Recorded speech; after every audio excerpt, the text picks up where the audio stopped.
swear I do not believe it! And they are back on terms!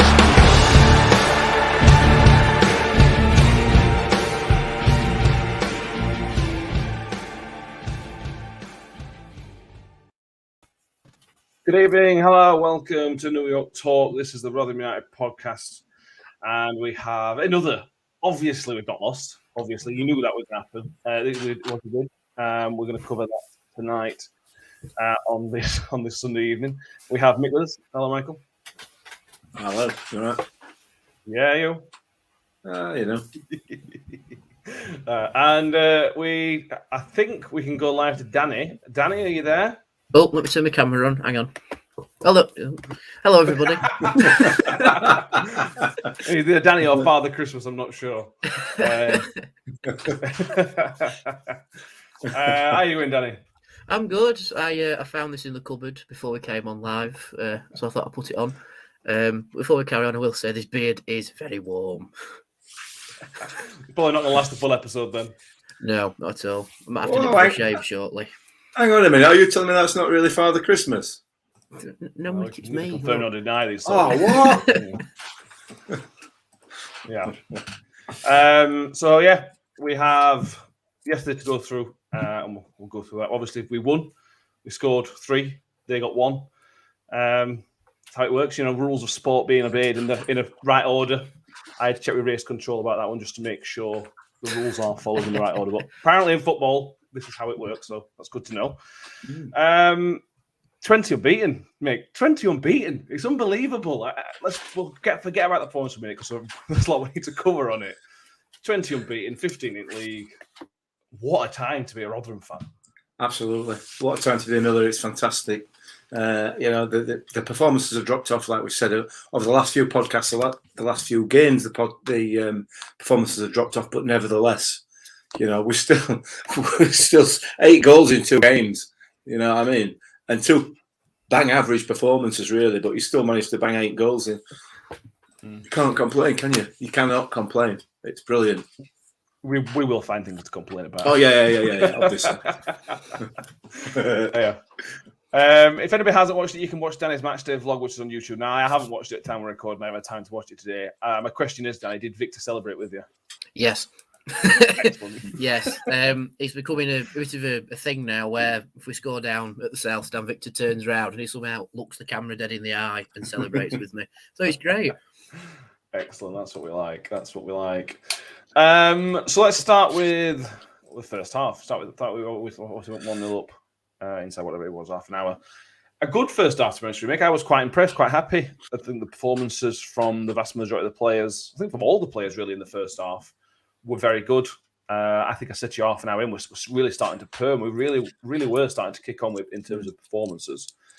I think based on the first half, we were the better team and deserve what we got. If you only look at the first 45 minutes. Yeah, I think you're right.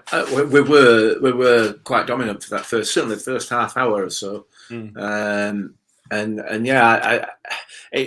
that point, the game looked to be only going one way, you know, and that was another convincing victory, which I guess is what it turned out to be in the end.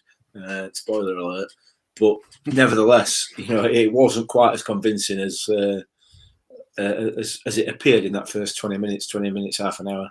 We were kind of back to that at a really decent level. Again, so let's not beat around the bush. They are a damn good side. You know, for League One level, they are a good side. No question about that. Probably one of the best we've played this season. You're probably right, actually. One of the best performances of an opposition team we've seen at New York. Certainly at New York. The games we've lost were more down to us, but Burton causes problems. On the selection, Danny, no real surprise that Woody came in. As you expect, if Woody's fully fit, he's good. He's a good guy to have in the middle of the pitch. The surprises sort of came out wide. Kieran Sadler coming in for Chio, Shane Ferguson for Mikel Miller. That's surprise. For me, me and Mick talked about it. I assume, Danny, and I haven't seen anything about this, that we were potentially resting Chio, which is a brave call, but I suppose we've got to do it at times. Yeah, it has come out that Warney was resting Chio because they didn't want him starting 3 games in the space of a week because He's come out and said it. They're effectively dead on the feet in terms of physicality. We all the Saturday and Tuesday games, so I understand the decision to rest Chio. But he came on and still made an impact on the right hand side. So even if he is being rested, he can still come on as an impact sub, which is brilliant. Good professional. Miller was the only absentee through injury. He felt his groin a little bit in the warm up, so they decided just not to risk him and bring Boller into the bench instead. And then we missed Harding because he's just ill. It's not COVID or anything. He's just not feeling his best, so he's had a nice rest. And then finally, the good news to bring you is that Will Grigg has become a father again, so that's why he missed out. And Warney's just given him some time with his family over the back end of last week, so that's why he didn't make the squad for Saturday, because he just basically missed the selection day. It was still there, though, wasn't he? We were doing a fitness test to start, wasn't he? Yeah, he was.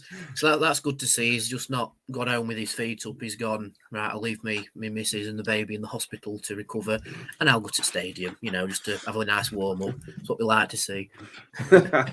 Yeah. Do I stay home with a crying baby, or do you want to run around a football pitch for no reason? I'll run. Okay. Fair enough. First couple of comments, and then we'll come on with a bit more information. Hi from Stephen Adams. High praise for the referee, who he thought was outstanding. I don't think it was amazing. I thought it was better against Crewe. I thought there was a lot of inconsistencies yesterday. No more so than any other referee, and I don't think he got any of the big decisions wrong. But it was at times inconsistent. There was a foul he gave them on the edge of their area in the first half, and 30 seconds earlier, the same thing had happened on the edge of our box and nothing was given. So there were inconsistencies. But I suppose we're in League One refereeing standards. I'm being hypercritical. But he certainly is up there, one of the best refs we've had. So, but that bar's quite low, unfortunately. I thought he had a good game. I do agree with you. There were a couple of decisions that were a little bit baffling. But over a 90-minute game, I don't think you can really pick on that too much when you look at Premier League level referees and some of the bizarre decisions that they give, and have them validated by VAR, a la Ronaldo's theatrics at Norwich. We didn't get any of that, did we? I think he's a really, really good referee, and I suspect we might see him refereeing, unfortunately for him, at a higher level at some stage. At which point his level's going to drop off in it. Okay. Well, it is, isn't it? Yeah, because he's going to be. If that's the case, if the lad gets promoted into the Championship and so on, he's going to be working with the people that are working up there at the moment, and you and I and every other Championship Championship club supporter knows the level up there. So no, I think we're all right.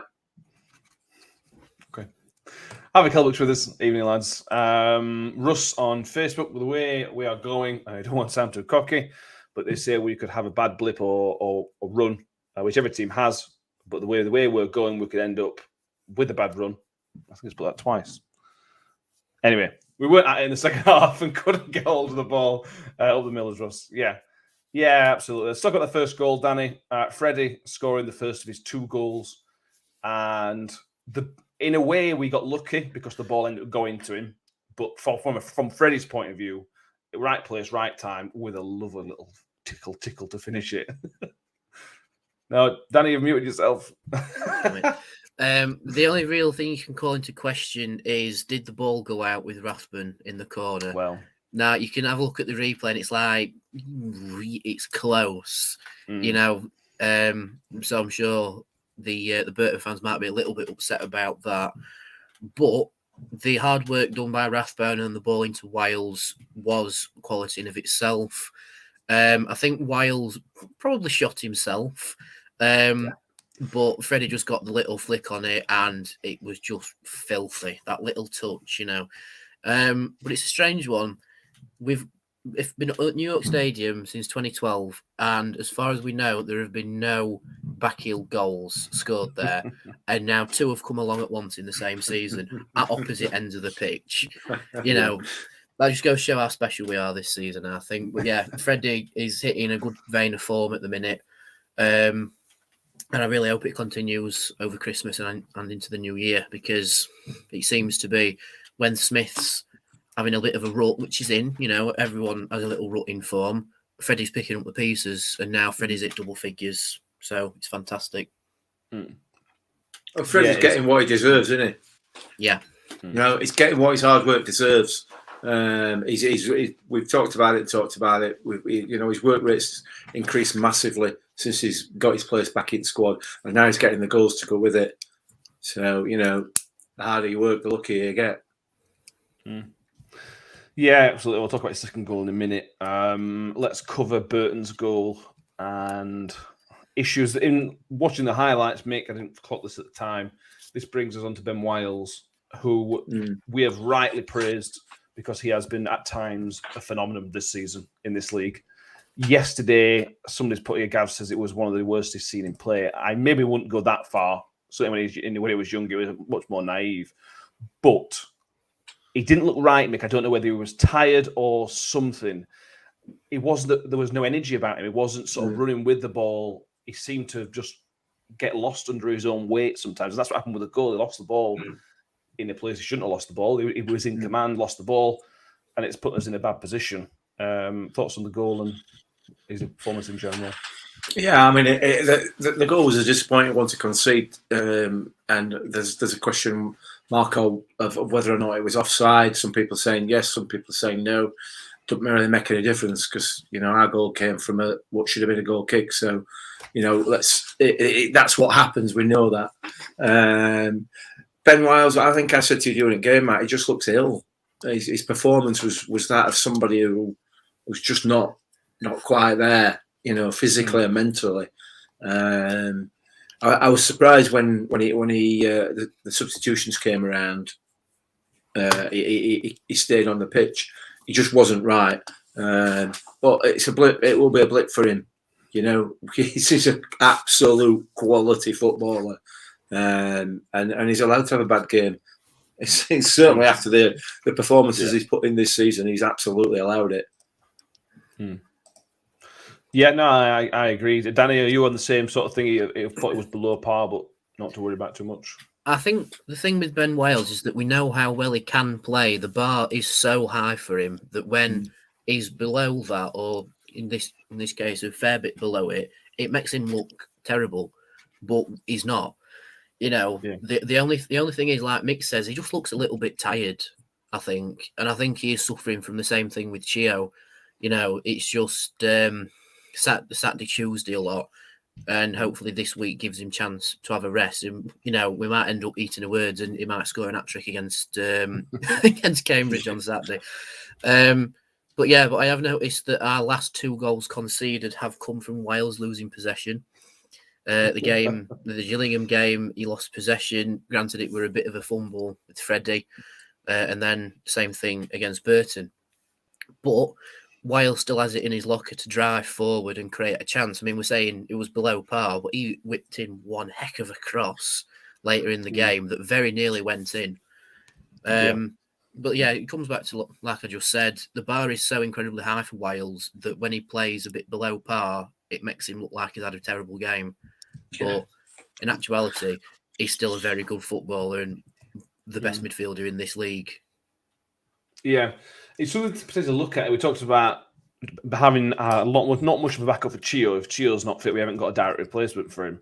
The same thing we said for Wiles. If you don't play Wiles in that position, who have we got that's anywhere near as good as him? So when it gets to January, although 3 weeks ago we were saying we don't need support anywhere, Wiles is going to have these games where we need to take him out of the firing line. He should have come off yesterday. After an hour, 7 minutes, he should have come off. But we couldn't bring him up because who would you have put on in his place? All you could have done is put Sadlier into the middle and then bring Chio on. But you don't really want to do that because you're asking Sadlier to do a job. You don't want to put him here, there, and everywhere. So for me, there's it's not a question mark, but I imagine these are things that they've got to be thinking about for the January transfer window. We're not going to replace Ben Wiles, but let's get somebody who can do that job to a lesser role. So Wiles, he can have a rest because at the minute he can't. We haven't got anybody to replace him, which is nobody's fault, Mick, but it's just part of football, isn't it? I suppose it is, and let's not get too hung up on it. You know, it was one bad performance in the first 20 games of season, or wherever we are, 20, 21, 22 games of season. You know, so let's not get too hung up on it. It was just a bad day at the office for him. But we've got Jamie Lindsay that can do that job really well. I think it's not as attacking though, is he? It's not as attacking though. I accept that. We've got a Dauphin as well, who we've never seen really in an attacking role, but I'm damn sure he could do it. You know, because he's big, he's strong, and he's got some real ability on the ball. So I don't think it's too much of a worry. I think Ben Wiles is just, like you said, probably either a little bit tired or maybe he's a bit under the weather. You know, there's been some colds and illness and stuff going around. Maybe that was the issue yesterday. I don't anticipate that we're going to see another one of those from him this season. To be honest, we may do, but I doubt it. Yeah, that'd be right. We go into half-time 1-1, which was frustrating because we were comfortably the better team. 3 minutes in though, Danny, and for that first 5 to 10 minutes, we carried on being really, really good. A fantastic ball from Reg, and one of our many one-on-ones finally scored one and put us 2-1 up. It was good work from Reg and really good work from Freddie as well.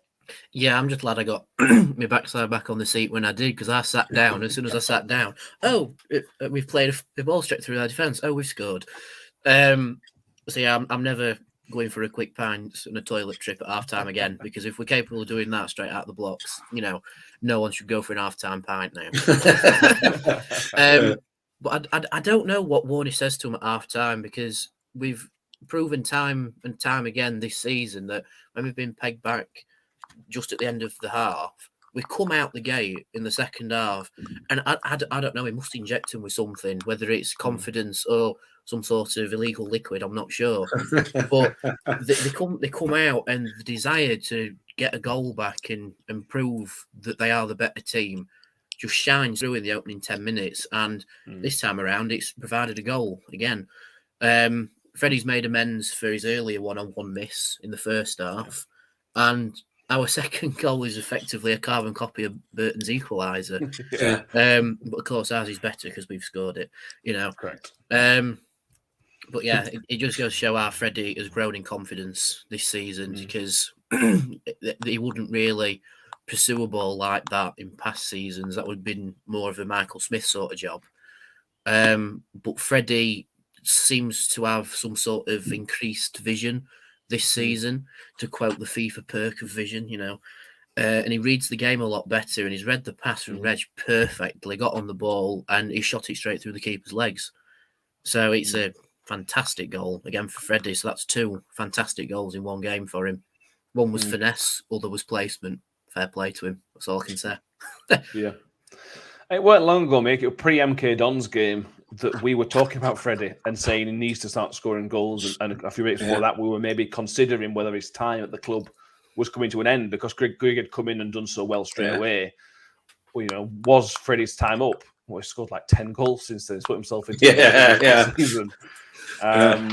We give Smithy rightly a lot of credit for his progress. But again, we've got to give so much credit to Freddie for taking on board what he's been asked to do, improving himself, like all these things Danny's just said. All the credit goes to Freddie Ladapo for putting that work in, and he's now reaping the rewards. Yeah, he is. And we're also reaping our rewards for not knowing what the hell we're talking about, aren't we? You know what I mean?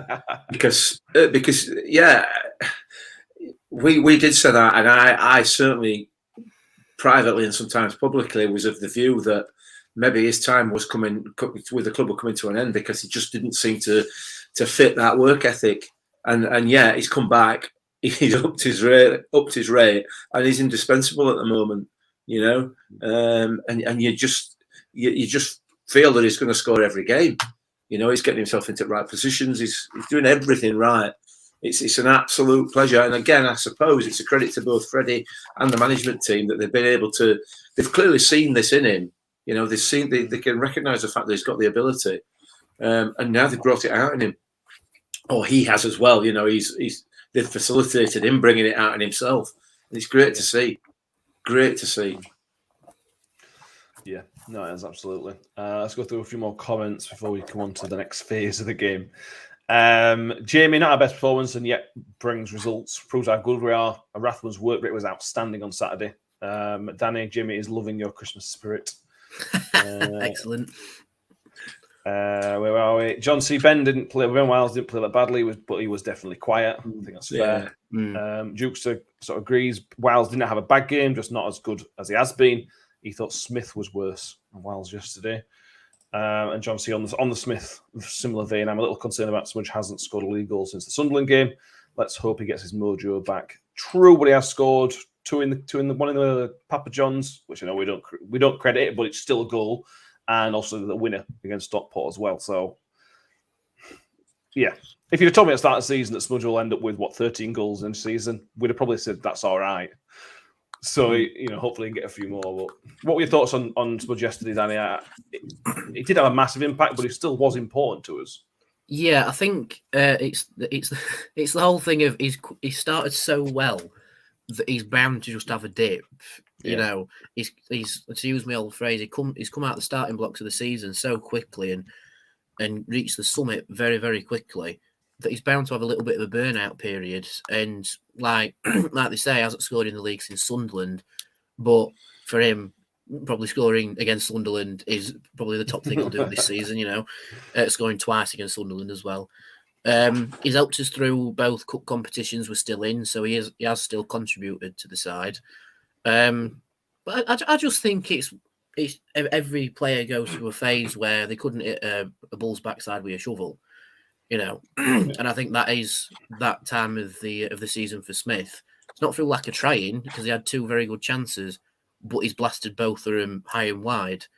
But I think if he gets another goal in the league, whenever that may be, he'll hit the ground running again, I think. Because I think he had a rut in goal scoring a couple of seasons ago in League One, and he scored against Shrewsbury, I think, on Boxing Day, and then took off again. So that could happen again. It could be the little bit of a pressure now that Ladipo's catching him up, so he might get the Shearer shirt before Smith does. But I think because our strikers are so good this season, even Griggs contributed with 8 goals so far. 8, no, about 6 or 7 actually. So we have got a very good strike force. So even when one is in a rut, they still get back up from the others and from midfield as well, because Barley's has took off somewhat tremendous as well. So even though Smith's a bit, in a rut, it's not that big of an issue, and I'm sure he will have a lot of shooting practice now after the Burton game. I expect him to bag at least one before the end of this year. And you can clip me saying that if you like, because I am confident he will score again this year.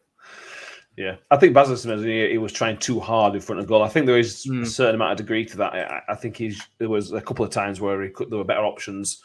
And were it Saturday or were it Tuesday where he took one off Rathbone? Which Rathbone were in Saturday, weren't it? Yeah, I think so. Rathbone put himself in a good position, and Smith just go and took the ball off him and made a mess of it. Rathbone was fuming at that as well, wasn't he? But it's good that Smith's been missing that selfishness a bit. So it's almost good to see that. He's getting a bit of Freddie about him, whereas Freddie's getting a bit of Smith about him. They're taking each other's good striking parts. So then came. It was a spell. I say a spell. It was what, an half an hour spell, Danny, where it felt like we just could not get hold of the ball. And to say it was frustrating is an understatement. We were very, very lucky to find ourselves still ahead of the game when the third goal eventually came. Yeah, I agree. I think Burton found themselves 2-1 down and then just tried to react in the best way that they could. They hit the post. They went close with an overhead kick, which probably would have been the best goal scored at NYS this season, no doubt.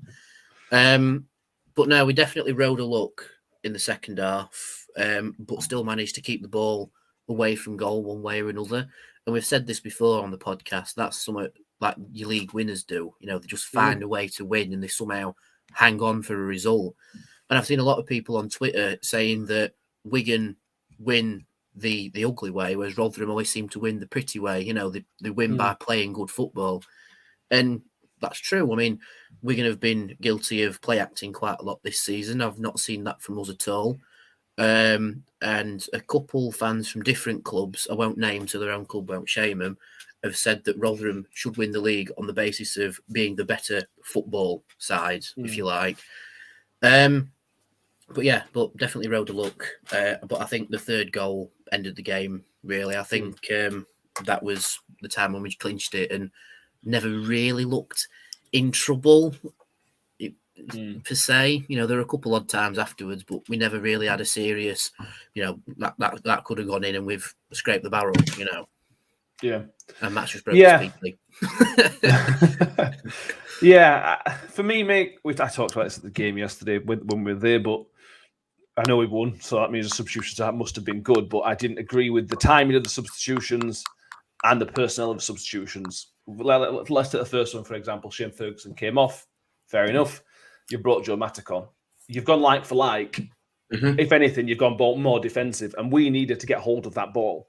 And that's why Burton were having so much time and having so much success, is because they had the ball and we couldn't keep it. If you go like for like, the chances of changing that is very, very slim. Very, very slim. So for me, I can't understand that substitution. If Ferguson's blowing, all right, that's fine. But we needed to change something about the way we were playing. I'm not saying let's go to a 4-4-2 or anything as drastic as that. But we needed a bit of energy. And I love Joe Matic as much as the next guy. But he's not going to bring you energy or bite or anything like that. He's just going to do it in a left wing-back role. He's just going to make you more solid. We wouldn't have a problem with being solid. We just couldn't get the ball. And then Jamie Lindsay comes on with 10 minutes to go and we score 4 minutes later. For me, that came 15 minutes too late.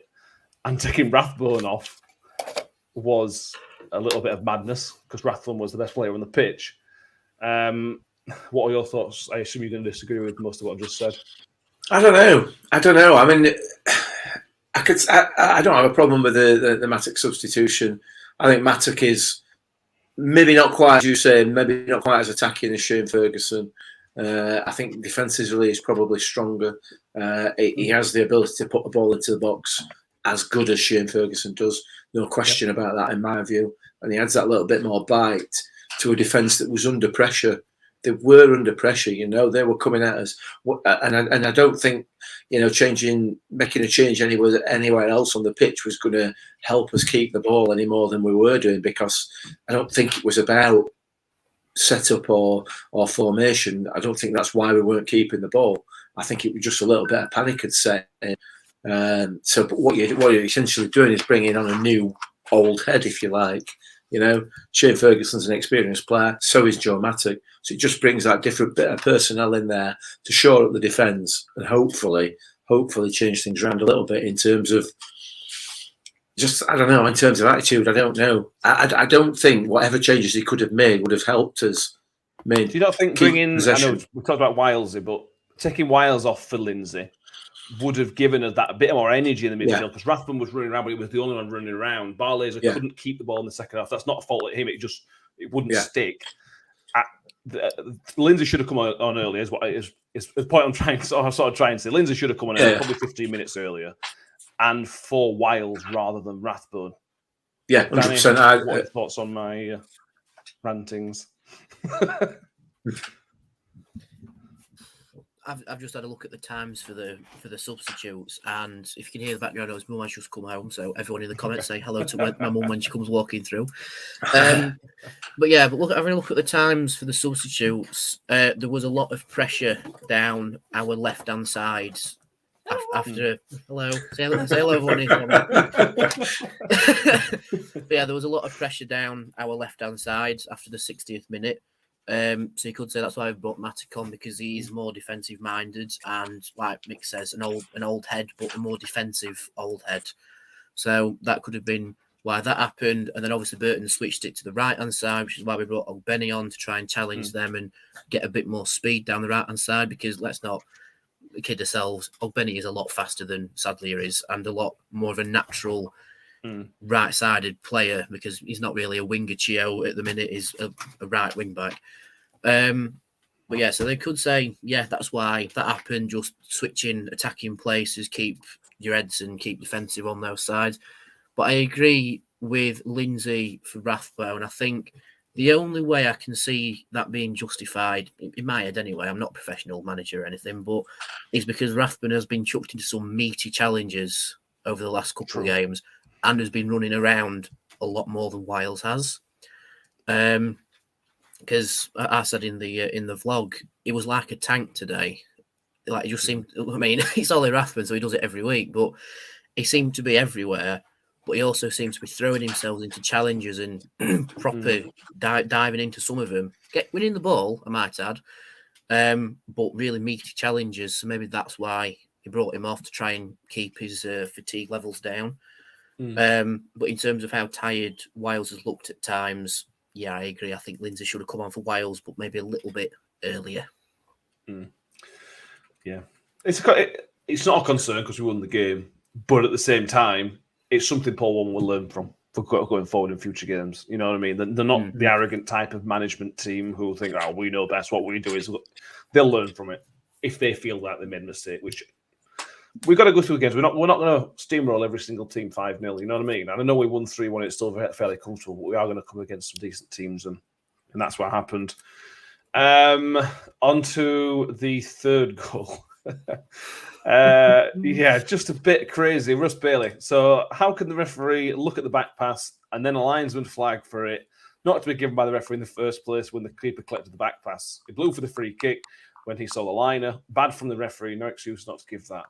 The referee really, really didn't want to give it, Mick, did he? He really, really didn't want to give it. If you watch Danny's vlog, what you will see is that the referee looks at a potential foul on the player who passes the ball back to the goalkeeper, and I think that's what he's discussing with the linesman as to whether or not there's a foul on the player that passes the ball back first of all. I don't think there was ever any doubt that he would give the back pass.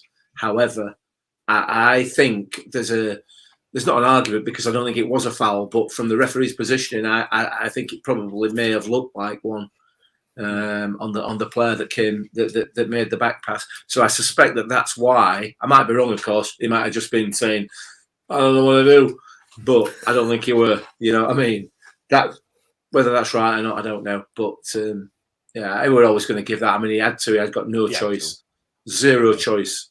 Why the goalkeeper picked it up is utterly beyond me. I mean, I don't know whether it was instinctive or what, but you know, it's been a rule for long enough now that kind of instinct should have long since passed. You'd assume so. And to be fair, Danny, on their keeper, I thought he had a shaky game all around. There were a couple of times he tried playing short, and he just, that back pass, picking up that ball, just sort of summed up that goalkeeper's performance. Really daft and stupid, and cost him. Yeah, there were definitely some shaky moments from their keeper. But yeah, the back pass does sort of encapsulate his game. It was just a moment of madness, both from the keeper and I think from the referee. I think the referee didn't give it straight away because he was so bemused as to what just happened. Because you do not see back passes in modern football. The last time I can remember one was England getting away with one when Joe Hart picked it up. That's the last time I can remember it. I can't remember the last time one was given. Yeah. But I think he's obviously blown because the lino has shown him his flag for a foul. And then there's that moment of just pause, and it must be the linesman telling him he's back past it. Are you sure? Yeah, okay, right. Yeah. And he's given it. But I'm just thankful we scored it because it would have been a bit embarrassing if the first club to get an indirect free kick this season misses. You know? But strange moments. We also didn't make it very easy for ourselves. We said at the time that they had 11 players on the line, which is what they're allowed to do. So what we decided to do was chuck a few more players on line. There's more. I just didn't get what we were trying to do, to be honest. I know we scored, but it just seemed mad at time, didn't it? I think they're trying to stop the defenders charging the ball down, aren't they? Or make it more difficult for them to charge the ball down. I assume, I don't know. But you're right, it does make it more difficult, doesn't it? I think there was a little bit of kidology involved as well, because from the way we lined up for it and the way they lined up for it, it looked like Barley's was going to try and smash it in the top corner. Yeah. And so if we've tried to kid them by saying, right, we're going to put players on the line, so it makes it look like we're going to go high into whatever corner, and they've probably fallen for it, and then he smashed it low and hard, and thankfully it's took a little nick off a defender and gone through his legs, and it's in. But the one thing I will make a comment of, the roar from the crowd when it went in was something like Wiles has just scored a 25-yard free kick, which is fantastic. But you don't see them in football very often, and we've probably not trained on how to line up for one because you just don't get given them sort of decisions still. But 11 men on the line for them, it was like trying to hit a loose brick in a brick wall. But we've found a way through. 3-1, easy. Yeah, really cool and calm, lots of composure and balance. It would have been very easy to do what he did on the penalty, to smash it as hard as you can, get too much on it, get whatever. But it was nice and cool and just placed it.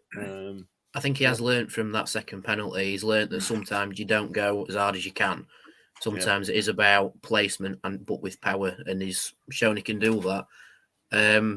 So I think he has worked on his penalties a bit in training, and then gone, I'll just take it like it's a penalty, and there we are. Exactly. Yeah. I enjoyed it. I something about indirect free kicks inside the area. They make no sense. It's just quality. It's just brilliant. Really, really good. And then we weren't in trouble for a single second, like Danny mentioned earlier, for the last 10 minutes, whatever it ended up being because of injury time. We were not in a single moment of danger. No, we weren't. I mean, they pushed and they pressed. They kind of huffed and puffed after that, didn't they? And that sort of saw the game out. Really, that ended the game as a contest. But I think massive credit to Hasselbank's doing there. I think he's doing a really, really good job.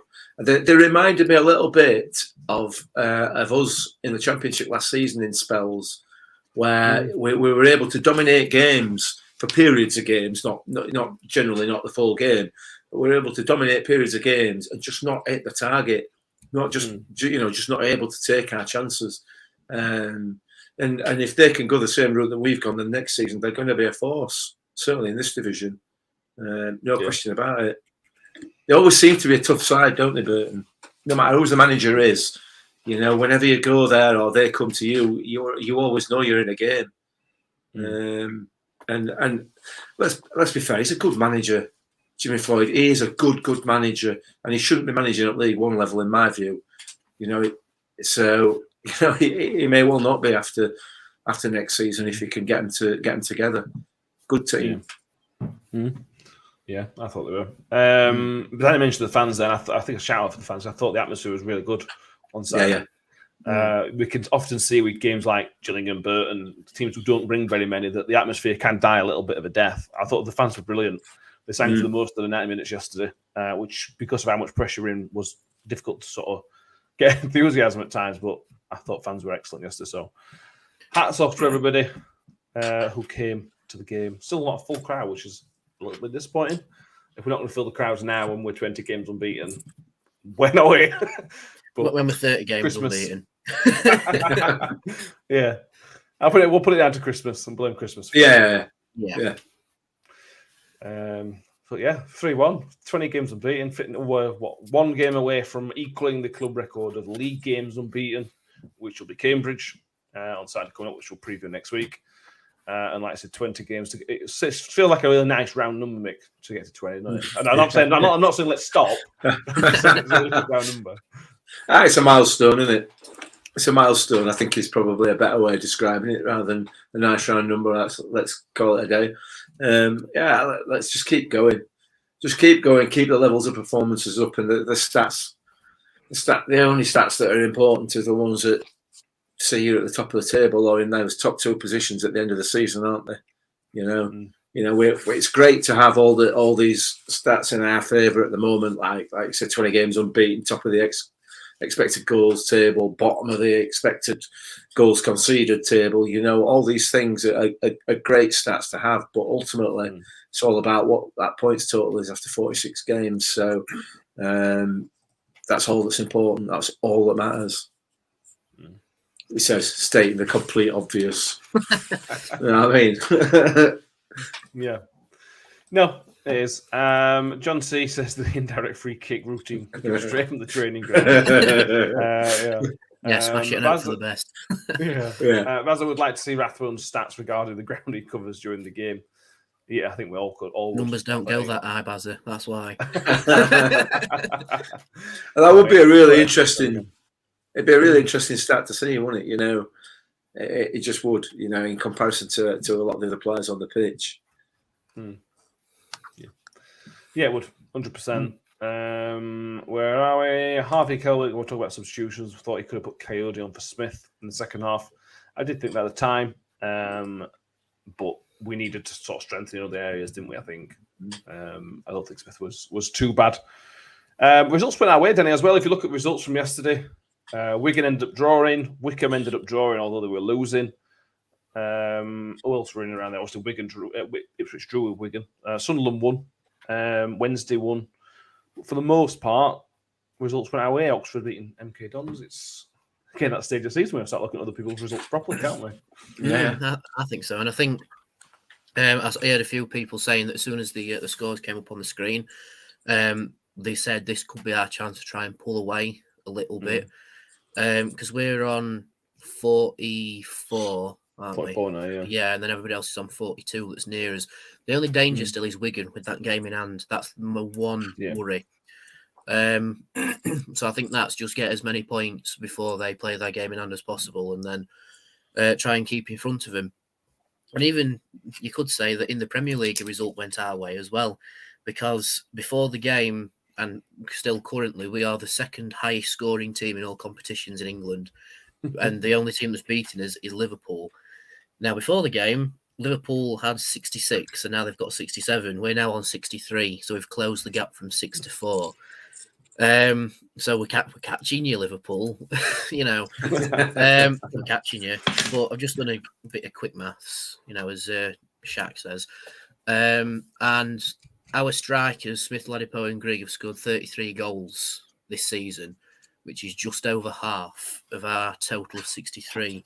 So even though our strikers are in decent form, the only one to hit double figures yet is Grigg.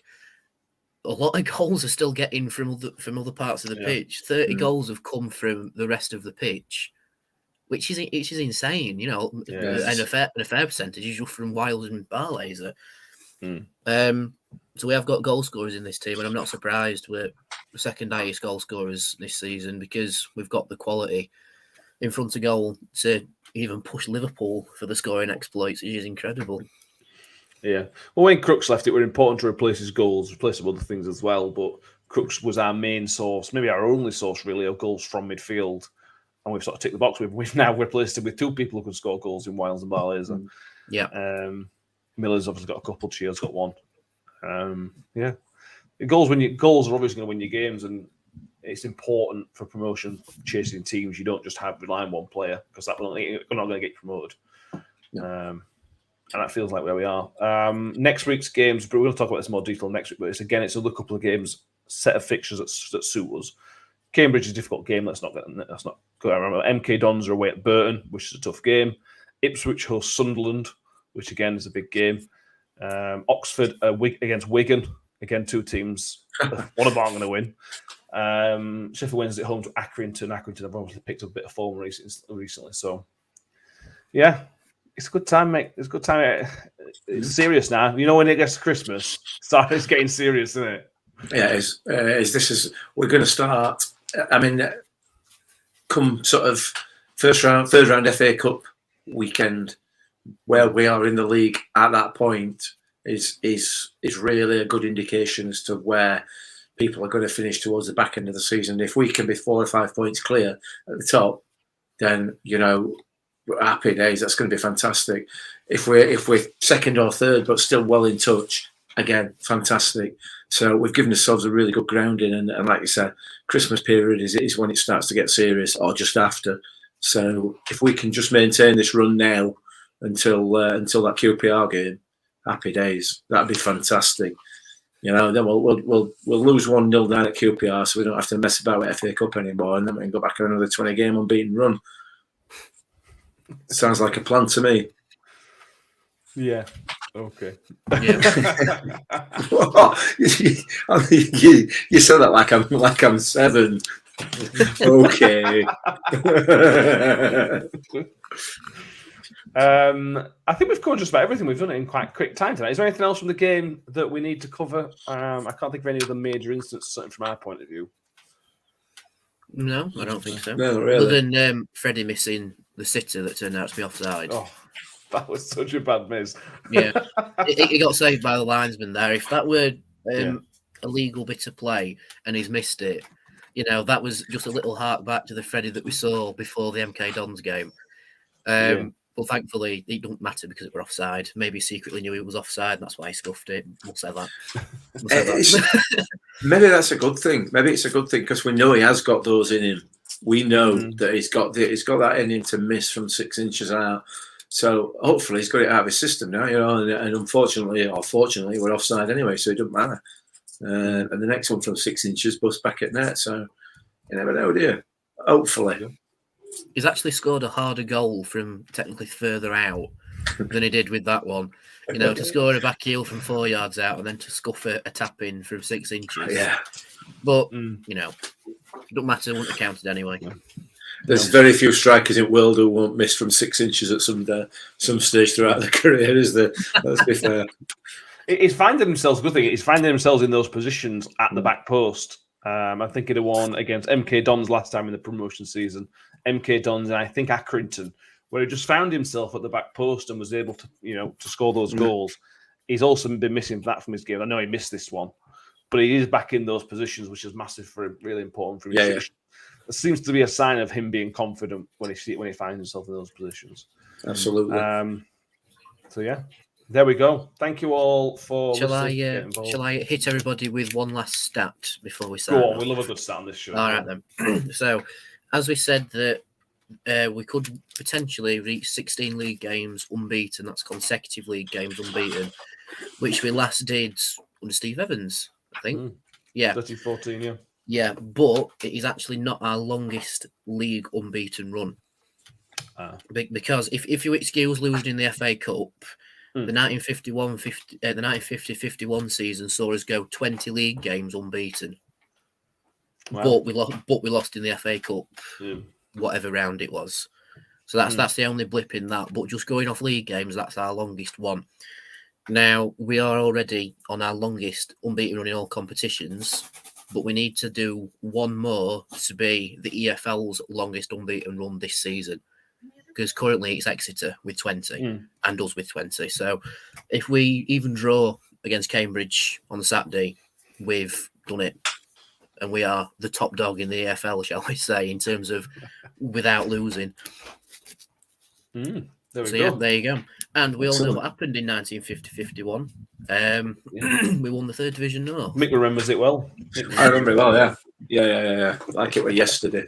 With tall lad Danny Williams and was Glasgow Guest still with us? Yeah, he was still with us.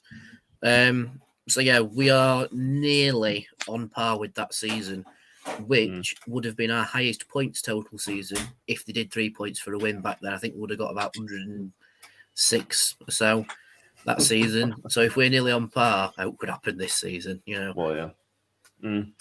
No, absolutely. And you mentioned those legends. Let's finish the show on giving a shout out to a modern day legend, Richard Wood, clocking up his 200th appearance in the famous red and white shirt.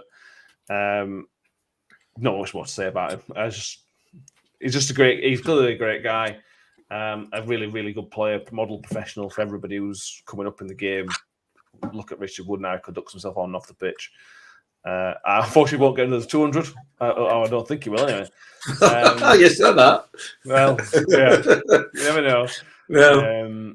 But yeah, a great landmark to achieve, and the longer he's with us, the better, is all I'll say. Yeah, the big 200 club for Woody. I think there's only about 30 players in 95 years that have got into that club, and one of which is our current manager.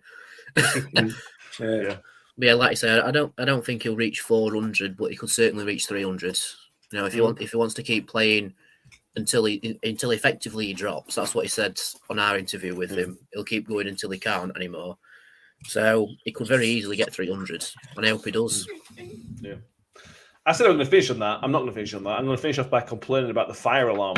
The noise it made was horrible. You normally get an alarm. It's normally like a police siren or a siren. It wasn't a siren. It sounded like somebody ripping a violin apart. It's horrible. Well, somebody had burnt a pie at family stand, don't they? I think that's what it were. Yeah. That was a bizarre fire alarm, that weren't it? If just what happened then and not 10 minutes earlier. Yeah, like a cow giving birth or something. It was just bizarre. A really weird noise. I hope that no fans that were alive and kicking in the Second World War heard that, because that'd be blitz PTSD. That it sounded like an air raid siren, and it was strange because I was outside the ground when it started, and you can just hear it at the end of the vlog when I do my little signing off speech. And I don't know, everybody just seemed to get a clip on when it started. I don't know if it was bloody hell, what's that? But as soon as it goes the alarm, and then please evacuate the ground immediately, it's like, what's happening? All sorts started being thrown about. Like someone said it were a bomb, which is like, why? Someone said it were part of the new COVID measures just to get everyone kicked out straight away. Oh God! But it was just something as little as someone's just left a pie in the oven too long. So thankfully it wasn't serious. We were lucky as we walked out. We walked past the pie stand that it had happened in. So. They were opening windows, so it was clear that there were some very sheepish-looking people when we walked past that window. Yeah. Perfect. There we go. Stop bringing things up to talk about.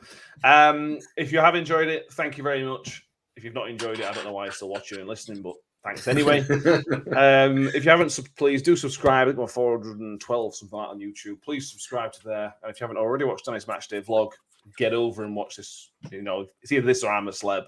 So get Danny's Matchday vlog watched. Yeah.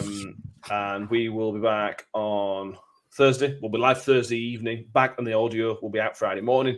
So again, if you prefer it on your iTunes, Spotify, make sure you subscribe through those channels. So you can get it ready, and please do give us a 5-star rating on iTunes, if you please.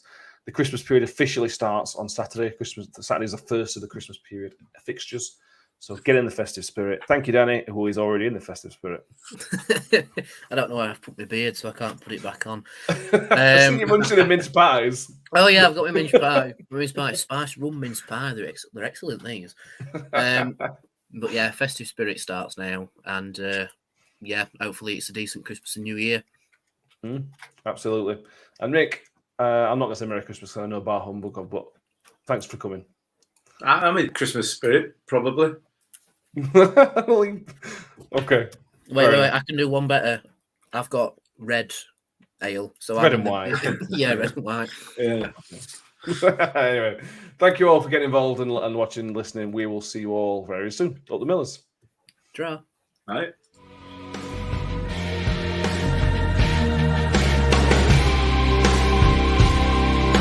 Freddie's on one-on-one. The Freddie Fanny shoot. Can they go shot?